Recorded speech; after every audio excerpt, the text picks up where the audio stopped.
The government of Uganda is considering a range of new taxes to cover the shortfall that has arisen from the suspension of aid by the U.S. Agency for International Development under Donald Trump. John Jet Tusabe, Director of Tax at BDO East Africa, states that citizens can expect the introduction of more unconventional taxes. Jet Tusabe says the government is likely to postpone tax policies aimed at creating fairness in the tax system and push for a more aggressive tax regime. As of 2023, USAID provided $430 million, which accounted for 5% of Uganda's budget. Uganda has been recognized as one of the top 10 countries most dependent on this form of aid. Tusabe argues that there should be a reprioritization of budget expenditure to ensure that taxpayers are not overburdened. And we have already seen our Minister of Health proposing a health care tax where we are going to be paying a separate tax for health care, so which wasn't in the picture before. So what we foresee in that front is countries like Uganda are going to struggle to finance their health care. That has a huge impact on the well-being of the population, because the population that pays tax ultimately. So if you have a population that is not healthy, it won't be productive.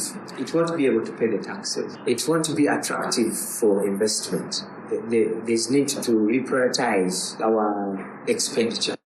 The Speaker of Parliament, Anita Among, has urged leaders of accountability committees in African parliaments to lead the fight against corruption and all forms of illicit financial flows. She was speaking at the official opening of the 5th African Organization of Public Accounts Committees Assembly at the Golden Tulip Hotel in Kampala. The Speaker decried the financial hemorrhage created by illicit financial flows, citing reports which estimate that Africa loses $88 billion annually to illicit financial flows, of which Uganda alone loses $2 trillion annually. She says this financial loss has affected the development agenda on the continent. Speaker Among notes that indigenous people in the country feel the loss of this money because at the end of the day, this money comes out of the taxes that they pay.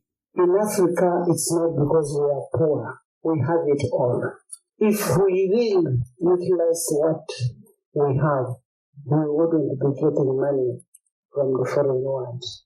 But if we manage the issues of corruption, tax evasion, illicit financing, then we will not be lobbying or borrowing or soliciting for money from the outside world.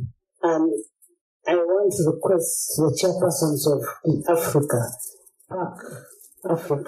that please put your foot down and fight for this continent. The M23 has withdrawn from peace talks with the Democratic Republic of Congo that was scheduled to proceed today in Luanda, Angola. It follows a series of events yesterday that included the EU announcing sanctions against members of the Rwanda Defense Forces and leaders of the M23.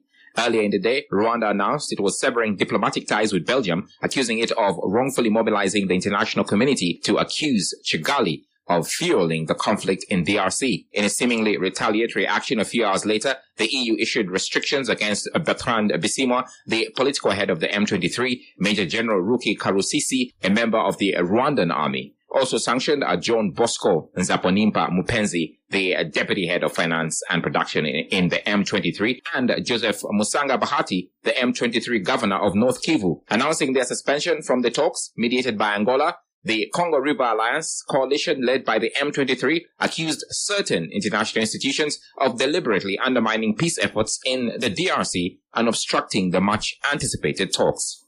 The opposition party, the NUP, has condemned government officials for allegedly interfering with the electoral process during the recent by-election in Kawempe North. The party has raised concerns about alleged government interference, which they believe undermined the integrity of the elections. Despite this, the NUP candidate Luimba Nalukola emerged victorious in the by-election. Addressing supporters at the party headquarters, the NUP party president Robert Chagulanyi expressed his disappointment, saying the government officials continue to engage in actions that violate the rights of the people. Meanwhile, the NUP Secretary General David Louis Rubongoya has challenged the NRM party to proceed with their planned court action to challenge the election result. He says this will provide the NUP with an opportunity to address the government misconduct. The government has deferred the long-anticipated full closure of Karuma Bridge. The Ministry of Works says this will allow for the completion of repairs on the Masindi Port Ferry, one of the key alternative routes for motorists. Previously, the ministry had announced the 17th of March as the date for the closure of Karuma and Ayago bridges. However, in a statement on X, the ministry clarified that the Karuma Bridge will not be closed again on Monday, March 17th as earlier anticipated. However, the government said a new closure date will be communicated soon. The delayed closure of the bridge is observed as good news to travelers and public transporters. Transporters, for instance, are worried they would lose business due to the decline in number of passengers when the bridge is fully closed to traffic. For more stories and the latest updates, log on to sinufm.com.